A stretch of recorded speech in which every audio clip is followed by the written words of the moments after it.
Welcome back, boys and girls, to another video on Slotcar Dude. Today I'm gonna do, as promised, the HO spare part 2.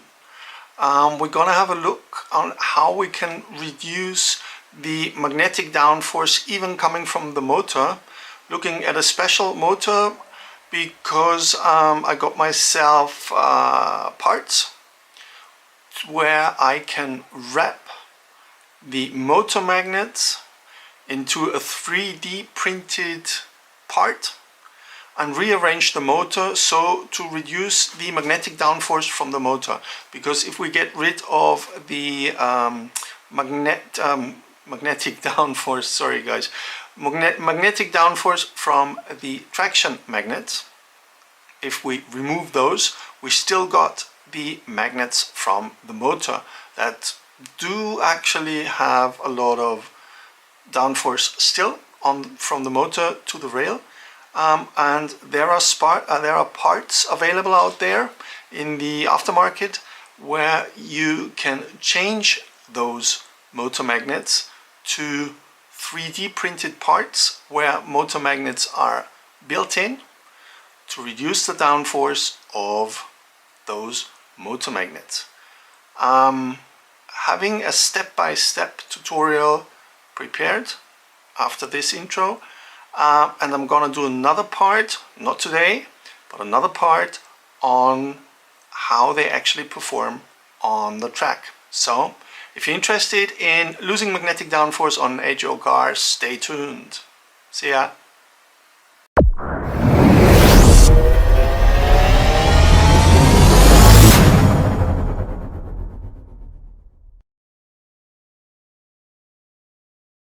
Boys and girls, as you can see, this is the motor that we're talking about. To the left and right of the armature, the black parts, that's the motor magnets. And those are the parts that we want to change. We want to get rid of those that we can see here at the moment because they're creating additional downforce to the rails and to the track.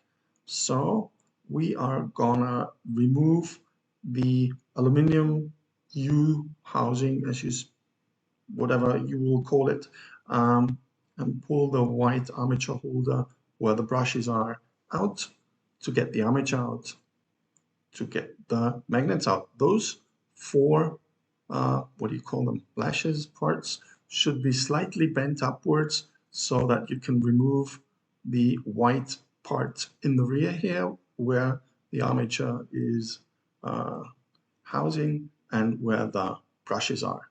This is what it looks like when the lashes are bent and you just slightly, patiently pull and the white part comes off quite easily to get close to the armature and the magnets.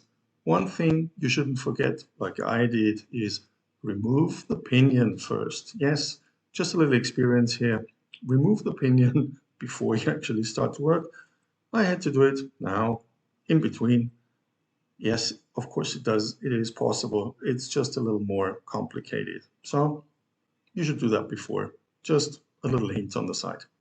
Now you can actually pull the armature backwards out quite easy, as you can see here. And all that's left on the right side is the aluminium U with the magnets, the black magnets, put in. Glued in, actually. I learned that, and the easiest way to remove those glued in magnets is with a soldering iron. I'll show you in a second.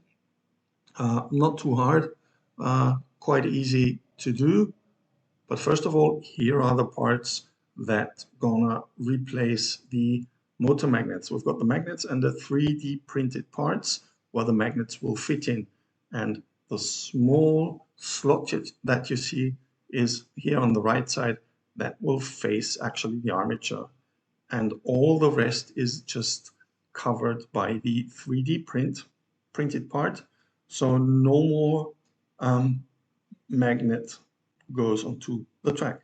So let's take a look at those black magnets again and see how we can get rid of them, how we can get them out with our soldering iron. Now, this is one way of doing it.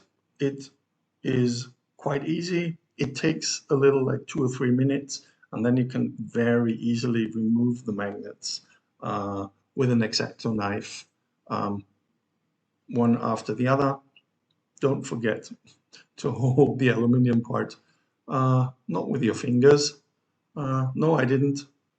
I nearly did, but I managed to remind myself that this could be actually a little hot. Yes, it was, but I didn't touch it. So those original built-in magnets are just glued to this aluminum U and very easy to remove with a soldering iron. That's what the U-form looks like, and it shows perfectly where you glue those 3D printed parts then again with the new magnets and shedding off the magnetic downforce. I used a 2 parts glue from Patex, dries out in 5 minutes.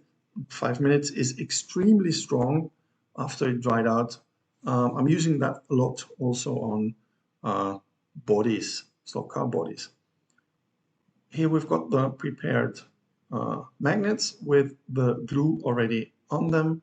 I'll wait for about 1 minute so that the glue starts to get more sticky, and then I put it into the aluminum U, as you can see here.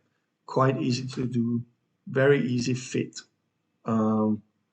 really prepared very well. So no problem at all to use those and put them where they should go to.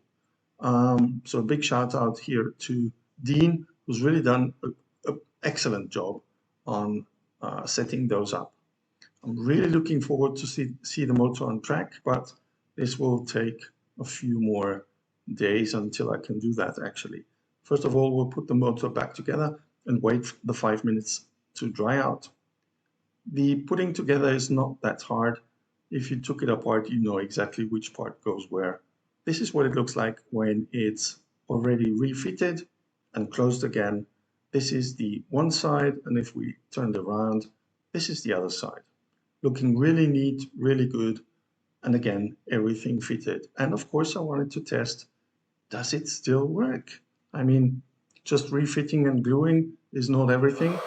So here we go. Try it to put on power, and yes, works fine. Excellent, if you ask me. No problems at all. So again, great fit from Mongoose team. We've done a really, really good job on those. So I'm going to do another video on testing the motor actually then on a chassis to see how it works without traction magnets and without the motor magnets that we've just replaced. So stay tuned. If you like it, press the subscribe button, press the like button. Helps me and helps especially the hobby on to get more spread out to the boys and girls out there who don't know about our beautiful hobby. So want to know more? Want to get to know more? Stay tuned. There's more to come. Thank you. See ya.